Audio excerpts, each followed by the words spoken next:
Assalamualaikum warahmatullahi wabarakatuh. Waalaikumsalam warahmatullahi wabarakatuh. Selamat pagi, salam sejahtera Bapak Ibu. Bapak Ibu, selamat datang di pelatihan PPI bagi nakes di Pasienkes tingkat pertama. Izinkan saya membuka pembelajaran dengan pantun Bapak Ibu ya. Nanti Bapak Ibu jawab dengan cakep. Pinang merah sahabat kelapa, pohonnya tinggi dekat meranti. Peserta PPI di fasilitas pelayanan kesehatan tingkat pertama. Bagaimana kabar Bapak Ibu hari ini? Luar biasa. Terima kasih banyak Bapak Ibu. Bapak Ibu, perkenalkan saya Ajeng Hoirin, saya PJ Suara Ahli Muda. Ini nomor WA saya dan ini email saya. Nanti silakan Bapak Ibu apabila membutuhkan terkait dengan pembelajaran ini bisa menghubungi saya lewat email ataupun lewat WA. Nah, Bapak Ibu, saya ingin Bapak Ibu semuanya berkenalan. Silakan menuliskan di www.jamboard. Saya akan tuliskan juga linknya di akun www.jamboard.google.com. Silakan tulis nama panggilan dari instansi Bapak Ibu. Saya ingin melihat Bapak Ibu dari mana saja Bapak Ibu ya. Nah, lihat sekarang. Nah, di sini sudah ada yang menuliskan kuning dari Puskesmas Tepuran, Pak Luti dari Puskesmas Borobudur, Pak Eko dari Puskesmas Salaman 1, Pak Sodik dari Puskesmas Mertoyudan 2, Pak Sutrisna dari Puskesmas Salaman 2, Bu Penny dari Puskesmas Mungkit, Pak Edi dari Puskesmas Mertoyudan, dan Pak Asi dari Puskesmas Tegalrejo. Terima kasih banyak Bapak Ibu ya, kita sudah berkenalan. Nah, untuk materi yang akan saya sampaikan hari ini terkait dengan pengelolaan limbah hasil pelayanan kesehatan. Adapun tujuan pembelajarannya, Bapak Ibu, untuk hasil belajarnya adalah peserta mampu menerapkan program PPI di NKTP. Kemudian indikator hasil belajarnya peserta mampu menerapkan kewaspadaan standar pengelolaan limbah hasil pelayanan kesehatan. Nah, di sini Bapak Ibu, pengelolaan limbah. Pengertian limbah adalah limbah medis dan penunjang medis adalah hasil buangan dari aktivitas pelayanan medis dan penunjang medis. Tujuannya adalah melindungi pasien, petugas, pengunjung, dan masyarakat sekitar Pasienkes dari penyebaran infeksi akibat limbah yang tidak dikendalikan termasuk risiko cedera. Nah, Bapak Ibu kemarin sudah diberikan terkait dengan pembelajaran sebelumnya yaitu konsep dasar infeksi ya. Bapak Ibu juga sudah disampaikan bagaimana untuk memutus rantai penularan infeksi melalui kewaspadaan standar Bapak Ibu. Penerapan kewaspadaan standar salah satunya adalah terkait dengan pengelolaan limbah hasil pelayanan kesehatan. Nah, Bapak Ibu, saya ingin mendengar kira-kira pengelolaan hasil pelayanan limbah, pengelolaan limbah di tempat Bapak Ibu seperti apa? Mungkin bisa sharing salah satu peserta Bapak Ibu. Silakan, Ibu Ning.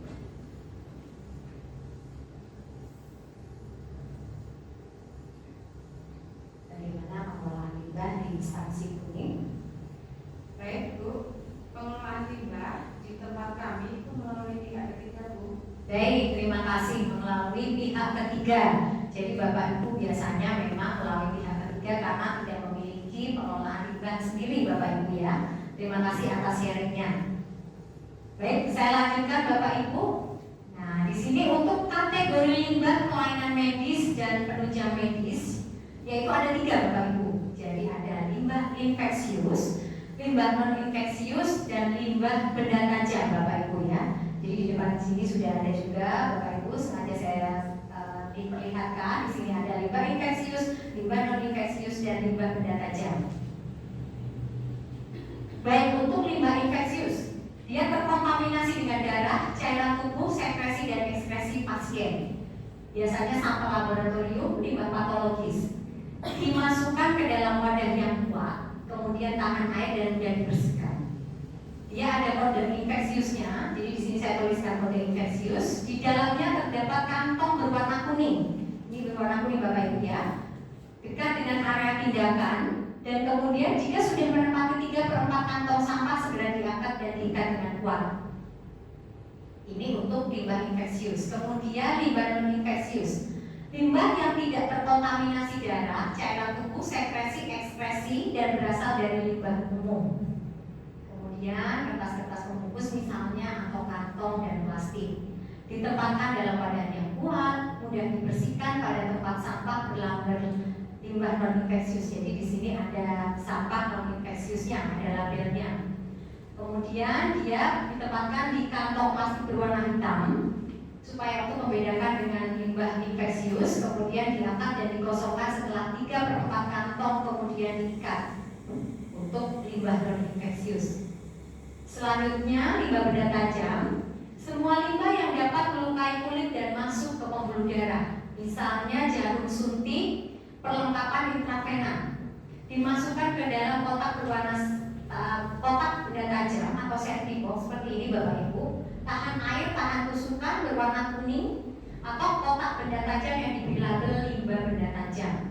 Safety box ditempatkan pada area yang aman. Kemudian pembuangan safety box setelah kotak terisi 2/3 dengan menutup rapat permukaan luka box. Baik Bapak Ibu, dari sini mungkin ada yang ingin bertanya terkait dengan yang sudah saya sampaikan? Silakan Bapak Sutrisna. Cek. Terima kasih atas waktu yang diberikan kepada saya. Izin bertanya Bu, untuk sampah infeksius apabila tidak ada plastik warna kuning, bagaimana ya? Baik, terima kasih Pak Krisna. Pak Krisna bertanya terkait dengan bagaimana kalau tidak ada plastik warna kuning untuk limbah infeksius. Bapak Ibu, apabila tidak ada plastik berwarna kuning, kita bisa menggunakan plastik berwarna hitam ataupun plastik yang ada yang dimiliki instansi Bapak Ibu. Nanti Bapak Ibu bisa menuliskan di depan adalah infeksius seperti ini. Jadi nanti tenaga medis ataupun tenaga kesehatan itu akan bisa memilah karena sudah ada kodenya. Seperti itu Pak Krisna. Terima kasih Pak Krisna. Baik Bapak Ibu, di sini saya akan mendemonstrasikan terkait bagaimana pemilahan limbah infeksius, non infeksius dan benda tajam. Di depan Bapak Ibu sudah ada tiga jenis sampah. Yang pertama adalah limbah infeksius menggunakan plastik berwarna kuning. Yang kedua limbah non infeksius menggunakan plastik berwarna hitam. Dan yang terakhir adalah limbah benda tajam menggunakan safety box. Jadi safety box ini kalau tidak ada bisa menggunakan tempat kardus ya yang kuat yang tahan tusukan. Di sini ada beberapa bahan bekas hasil pelayanan medis Bapak Ibu ataupun non medis. Nanti kita bersama-sama apakah saya akan memasukkan bahan ini ke limbah infeksius, ke limbah non infeksius ataupun benda tajam. Yang pertama Bapak Ibu, ini adalah hasil pelayanan dari pasien ya, sudah terkena cairan tubuh pasien. Ini adalah selang infus. Kira-kira saya masukkan kemana Bapak Ibu?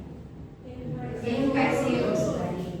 Yang kedua, ini adalah tisu yang saya gunakan setelah saya makan, tidak terkena cairan darah pasien. Kira-kira saya masukkan kemana Bapak Ibu? Non-infeksius. Non-infeksius. Baik, yang terakhir, ini adalah benda tajam, tidak kulit dengan siringnya. Dia bekas saya gosokkan kepada pasien. Kira-kira dimasukkan kemana Bapak Ibu? Safety box. Seperti ini karena dia benda tajam yang sudah digunakan kepada pasien.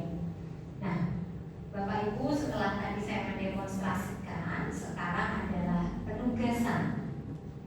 Penugasan ini kemarin sudah dibagi menjadi 3 kelompok ya. Jadi ada kelompok 1, kelompok 2 sudah sesuai tempat duduknya. Nanti Bapak Ibu mensimulasikan seperti tadi saya mendemonstrasikan. Bapak Ibu perwakilan tiap kelompok mensimulasikan untuk kelompok 1 pembuangan limbah infeksius, kelompok 2 pembuangan limbah non infeksius, dan kelompok 3 pembuangan limbah benda tajam. Nanti di sini ada bahan-bahan yang sudah ada bekas hasil pelayanan medis ataupun medis. Silakan nanti masing-masing kelompok memilah untuk kelompok 1 infeksius, kelompok 2 infeksius, dan kelompok 3 benda tajam. Nanti kelompok yang tidak maju silakan bisa memberikan pendapat ataupun bisa memberikan masukan seperti itu. Paham ya Bapak Ibu? Baik, silakan dari kelompok 1 terlebih dahulu perwakilan yang akan maju. Pak Sutrisna.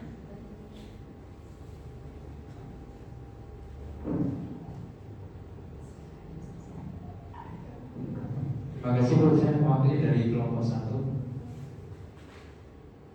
Ini tisu karena sudah terkena darah pasien harus dibuang ke limbah infeksius. Ini sarung tangan karena sudah terkena cairan dari pasien harus dibuang ke limbah infeksius. Bagaimana kelompok 2 dan kelompok 3 dari hasil simulasi kelompok 1? Sudah benar ya. Baik, terima kasih Pak Krisna. Silakan kembali ke tempat duduk. Sekarang perwakilan kelompok 2, siapakah yang akan maju ke depan? Baik, silakan Bu Paludi. Baik Bapak Ibu semuanya, kami dari kelompok 2 yaitu limbah non infeksius. Saya akan memasukkan koran bekas karena ini bekas tidak terkena dengan pasien. Saya masukkan di non infeksius dan plastik bekas piring. Saya akan masukkan ke sini. Terima kasih. Bagaimana kelompok 2 dan kelompok 1 dan kelompok 3 dari hasil simulasi kelompok 2? Sudah benar. Terima kasih Bu Paludi. Silakan kembali ke tempat. Yang terakhir perwakilan dari kelompok 3, siapa yang akan maju? Bu Feni. Silakan Bu Feni.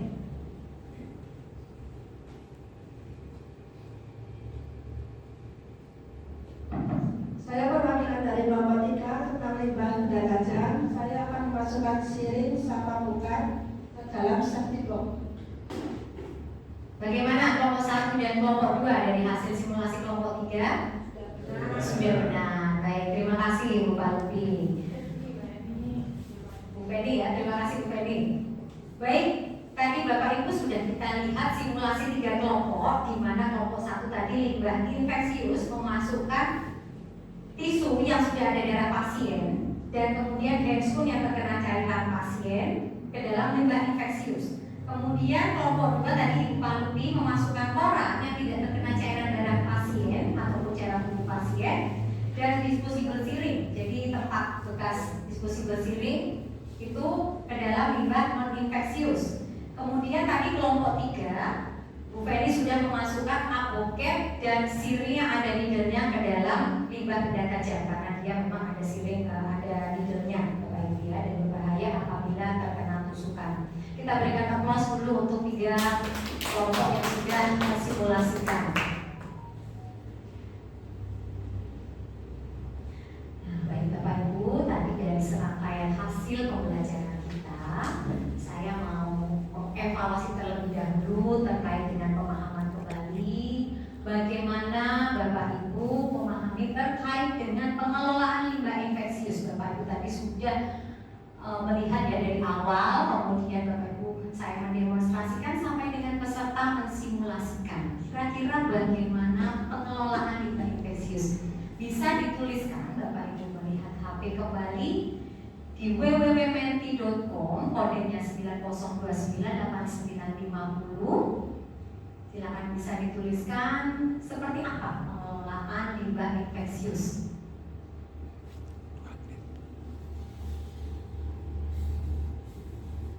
Nah, kita lihat hasilnya Bapak Ibu. Yang pertama adalah kerjasama pihak ketiga.